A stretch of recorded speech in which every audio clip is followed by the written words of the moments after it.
Hello students, how are you all? I hope all of you are doing great. आज हम लोग CBSE class 12th mathematics का first chapter पढ़ेंगे जिसका नाम है रिलेशन एंड फंक्शन। तो बेसिकली रिलेशन के बारे में पढ़ेंगे। रिलेशन क्या होता है मैथ्स में? मैथ्स में रिलेशन का मतलब क्या है? A relation from A to B is a subset of A cross B.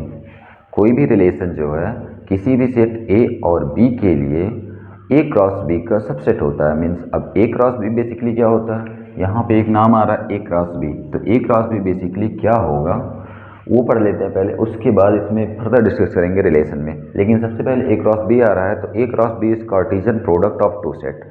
अब यहाँ पे देखते हैं Cartesian product of two sets क्या होता है। Let A and B two non empty set. If A and B two non empty set, then the set of all ordered pair AB such that A belongs to capital A and B belongs to capital B is called the Cartesian product A to B and denoted by A cross B. Means क्या कहना है? Let A and B are two non-empty set. A और B two non-empty set हैं, तो उस condition में the set of all ordered pair AB such that small a belongs to capital A means जो A order pair का first element है वो capital A से बिलोंग करेगा, ऑर्डर पेयर का जो सेकेंड एलिमेंट है वो कैपिटल बी से बिलोंग करेगा, is called the Cartesian product of A to B and is denoted by A cross B. Basically अगर इसका मैथमेटिकल स्टेटमेंट लिखें तो A cross B is equal to क्या होता है? A B ordered pair such that A belongs to capital A and B belongs to capital B. Ordered pair का first element capital A से belong करेगा और ordered pair का second element capital B से belong करेगा। अगर हम order pair को चेंज कर देते हैं, मीन्स बी क्रॉस ए अगर ढूंढते हैं तो बी क्रॉस ए का मतलब होगा order pair of B A such that B belongs to capital B and A belongs to capital A. यदि किसी कंडीशन में ए क्रॉस बी फाई आता है, इसका मतलब है कि या तो ये फाई रहा होगा या फिर बी फाई रहा होगा, या दोनों ही हो सकते हैं। बट हमारे लिए जो बेसिक पॉइंट है कि ए क्रॉस बी अगर फाई है तो या फिर ए फाई है या फिर बी फाई है, क्योंकि ए फाई हुआ तो भी और बी फाई हुआ तो भी हमारे पास ए क्रॉस बी फाई आएगा। तो हमारे लिए जो रिलेशन का पहला टॉपिक होने वाला है वो कार्टेशियन प्रोडक्ट है। तो कार्टेशियन प्रोडक्ट अगर दो सेट हमारे पास मान लेते हैं थोड़ी देर के लिए, ए 1 2 का सेट है और बी 2 3 का सेट है, तो उस कंडीशन में जो कार्टेशियन प्रोडक्ट होगा 1 2 1 3 2 2 2 3 ए क्रॉस बी आएगा। ऑर्डर पेयर का सेट होता है, set of all order pair from set A to B is called the Cartesian product of two set. अब इस पे बेस्ड कुछ एग्जांपल्स करते हैं, उसके बाद फर्दर हम लोग रिलेशन के बारे में डिस्कस करेंगे।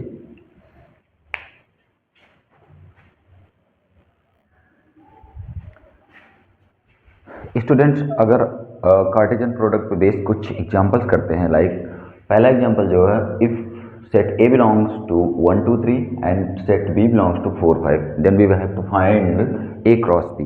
अगर हमारे पास सेट A है 1 2 3 और सेट B है 4 5, तो उस कंडीशन में हमें A क्रॉस B फाइंड करना है। तो A क्रॉस B बेसिकली क्या होगा? Set of all ordered pair. अगर A क्रॉस B लिया है तो पहले A के एलिमेंट आएंगे फिर बाद में B के एलिमेंट आएंगे, मीन्स 1 का 4 के साथ और 1 का 5 के साथ। सिमिलरली 2 का 4 के साथ, 2 का 5 के साथ, 3 का 4 के साथ और 3 का 5 के साथ, 3 का 5 के साथ।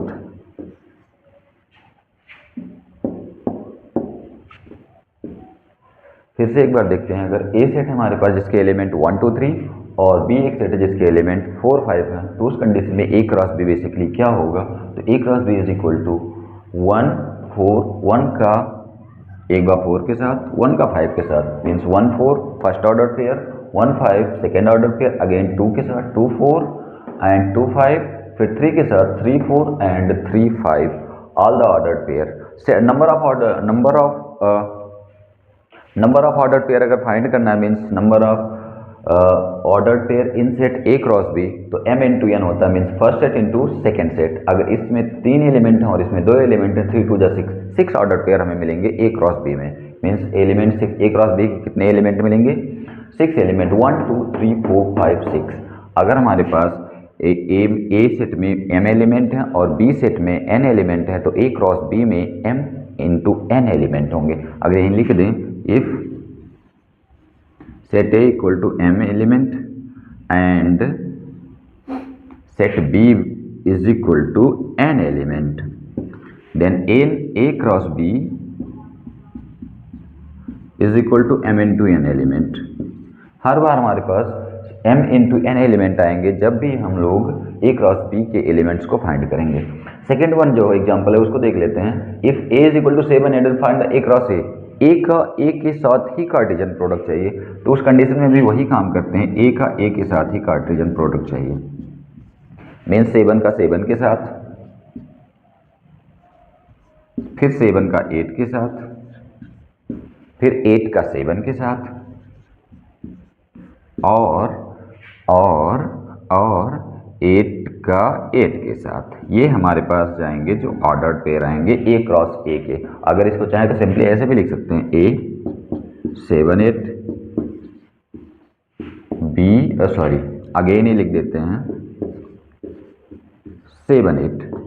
अब यहाँ से हमें जो दिख रहा है a 7 7 7 8 8 7 8 8, ये हमारे पास 4 ऑर्डर्ड पेयर आएंगे। 4 एलिमेंट आएंगे a क्रॉस a में या 4 ऑर्डर पेयर होंगे। सिमिलरली अगर एक थर्ड एग्जांपल देखते हैं, p इज इक्वल टू 7 9 है and q is equal to 10 11 12 है, तो p क्रॉस q फाइंड करना है। तो p क्रॉस q क्या होगा, वही p cross q is equal to 7 into 10 7 10 7 11 7 12 and 9 10 9 11 9 12 means 7 10 7 11 and 7 12, similarly 9 10 9 11 and 9 12, ये ऑल द ऑर्डर पेयर हैं। अगर चेक करें तो इसमें 2 एलिमेंट, इसमें 3 एलिमेंट, तो all the order pair means a cross b में जो एलिमेंट होंगे वो m cross means 2 into 3 means 6 element होने चाहिए, 1 2 3 4 5 6। एक बार अगर चाहें तो फिर से देख सकते हैं कि a क्रॉस b का मतलब होता है a क्रॉस b में set of all order pair, already हमें पता है। तो ऑर्डर पेयर का सेट क्या बनेगा, 1 to 4 1 to 5 2 to 4 2 to 5 3 to 4 3 to 5। First element अगर a से है तो अगर a क्रॉस b फाइंड करना है तो फर्स्ट एलिमेंट a से होगा, सेकंड एलिमेंट b से होगा। अगर b क्रॉस c फाइंड करना है तो फर्स्ट एलिमेंट b का होगा, सेकंड एलिमेंट a का होगा। सिमिलरली नंबर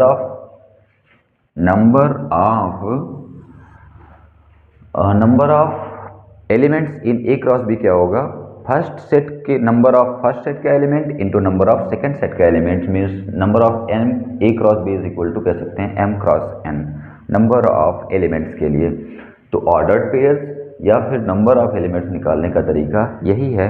अब हम इसमें आगे रिलेशन के बारे में डिस्कस करेंगे। रिलेशन का बेसिक पार्ट ये कार्टेशियन प्रोडक्ट ऑफ सेट है, इसकी वजह से कार्टेशियन प्रोडक्ट को डिफाइन कर दिया गया। अब इसमें आगे हम लोग रिलेशन के बारे में डिस्कस करेंगे डिटेल में।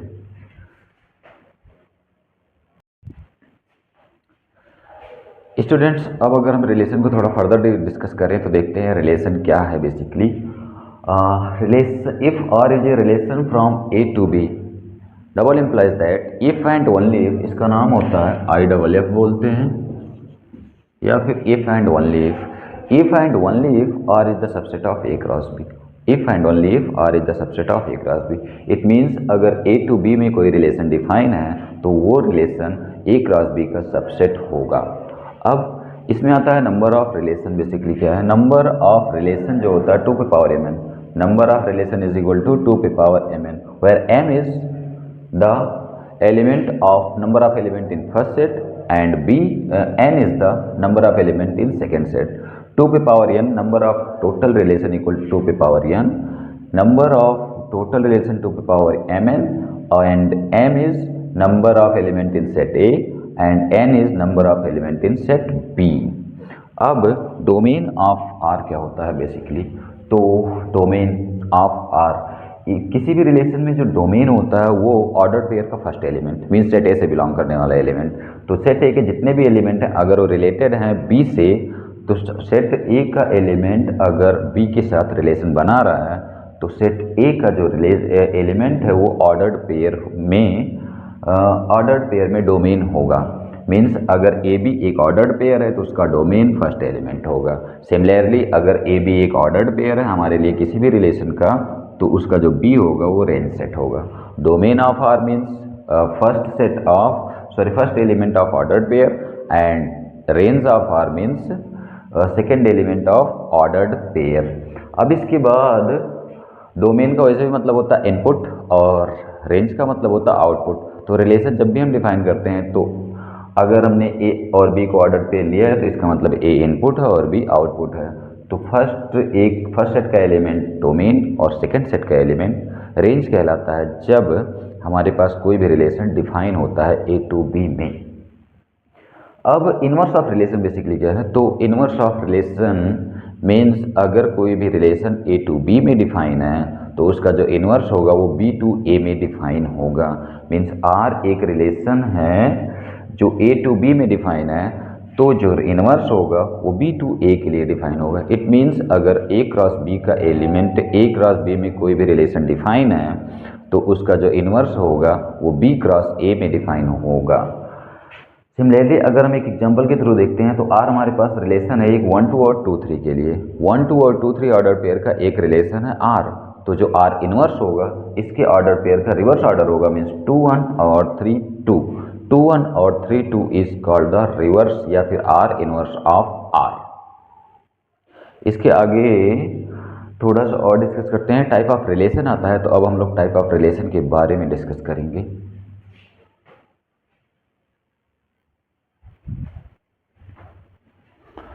स्टूडेंट्स, टाइप ऑफ रिलेशन में हम सबसे पहले वाइड रिलेशन को पढ़ेंगे, उसके बाद यूनिवर्सल रिलेशन, उसके बाद आइडेंटिटी रिलेशन।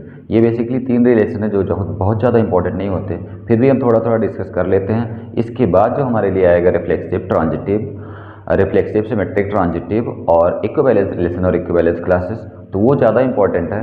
बट स्टार्टिंग में है तो हम इसको थोड़ा सा डिस्कस कर लेते हैं। तो सबसे पहले आता है वाइड रिलेशन। वाइड मीन्स होता है नल मीन्स एम्प्टी, नल या फिर एम्प्टी। वाइड रिलेशन बोला जाए, नल रिलेशन बोला जाए या एम्प्टी रिलेशन बोला जाए तो एक ही मतलब है, void relation, null relation and empty relation. अब ये बेसिकली क्या होता है, ए क्रॉस ए का एक ऐसा रिलेशन जो कि फाई आ रहा हो, मीन्स कोई रिलेशन ही ना हो। Phi is the subset of A cross A. Simply we can say that void relation means phi is the subset of A cross A. Phi is the subset of A cross A is called the void relation और null relation और empty relation. Means A cross A से अगर कोई भी ऐसा relation उठाना है जो बिल्कुल ए क्रॉस ए में हो ही ना, ऐसा ही रिलेशन हमारे लिए कहलाता है। जैसे हमारे पास यहाँ पे अगर रिलेशन है 1 2 1 2, तो अगर मैं 3 और 1 उठा लेता हूँ इस सेट से, तो 3 और 1 ए क्रॉस ए में बिलोंग नहीं करता, जिसकी वजह से हम कह सकते हैं कि ये वाइड रिलेशन है। तो वाइड रिलेशन बहुत ज़्यादा डिस्कस नहीं है। Phi is the subset of A cross A is called the void relation या नल रिलेशन या एम्प्टी रिलेशन। इट मीन्स इस ए क्रॉस ए का कोई भी एलिमेंट रिलेशन में नहीं आ रहा है। सेकेंड वन है अगर यूनिवर्सल रिलेशन। यूनिवर्सल का मतलब होता है कि A cross A is the subset of A cross A. Means A cross A पूरी तरह से अगर रिलेशन में आ जाता है, पूरी तरह से अगर आर में आ जाता है, तो उसे हम कहते हैं कि ये यूनिवर्सल रिलेशन है। तो ए क्रॉस ए के जितने भी एलिमेंट ऑर्डर पेयर में होंगे वो सारे के सारे ऑर्डर पेयर का रिलेशन कहलाता है यूनिवर्सल रिलेशन। अब ये दोनों मिला के बेसिकली क्या कहलाते हैं, ट्रिवियल रिलेशन या फिर ट्राइवियल रिलेशन कहते हैं। दोनों को मिला के जब भी कभी पूछा जाता है, कभी कभी के लिए both void relation and universal relation are called sometimes trivial relation. Trivial relation कभी कभी कहते हैं। उसके बाद थोड़ा सा जो इम्पोर्टेंट स्टार्ट होता है वो यहाँ से स्टार्ट होता है आइडेंटिटी रिलेशन।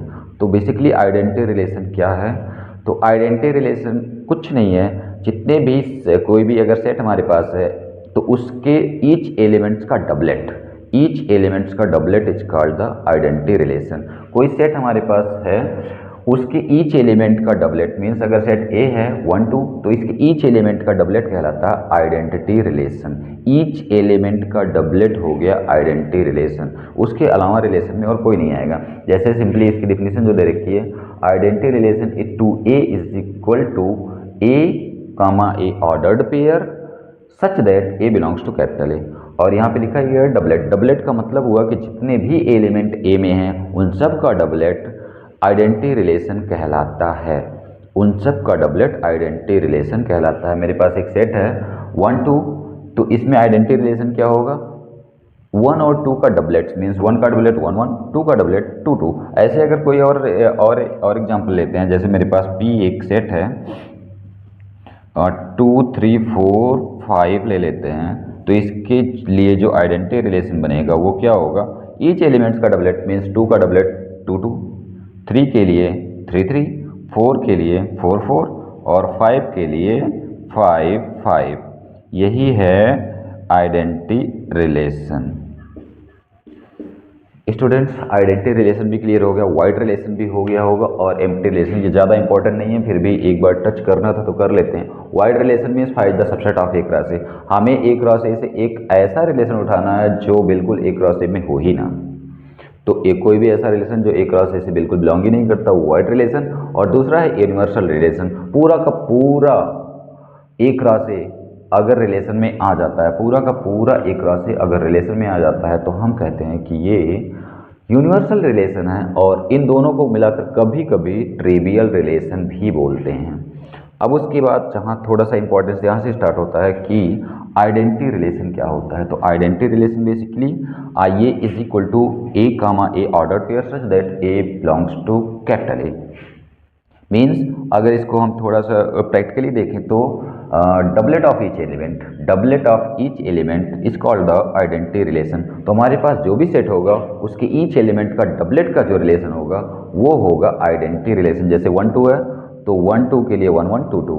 अगर मेरे पास 2 3 4 5 है तो 2 2 3 3 4 4 5 5 is called the identity relation. कोई एक्स्ट्रा एलिमेंट नहीं आएगा, केवल हमारे पास जो जितने भी सेट के सारे एलिमेंट का डबलेट ही आता है। तो यहाँ तक की बात क्लियर हो गई होगी आइडेंटिटी रिलेशन तक की। अब हम लोग इसमें जो काम की चीज़ है, जो हमारे लिए इम्पोर्टेंट रिलेशन है, पहला रिफ्लेक्सिव, दूसरा सिमेट्रिक, तीसरा ट्रांजिटिव, और उसके बाद आता है इक्विवेलेंस रिलेशन। और इक्विवेलेंस रिलेशन के बाद इक्विवेलेंस क्लास या फिर एंटी सिमेट्रिक रिलेशन भी कभी कभी आ जाता है, तो हम उसके बारे में फर्दर डिस्कस करेंगे।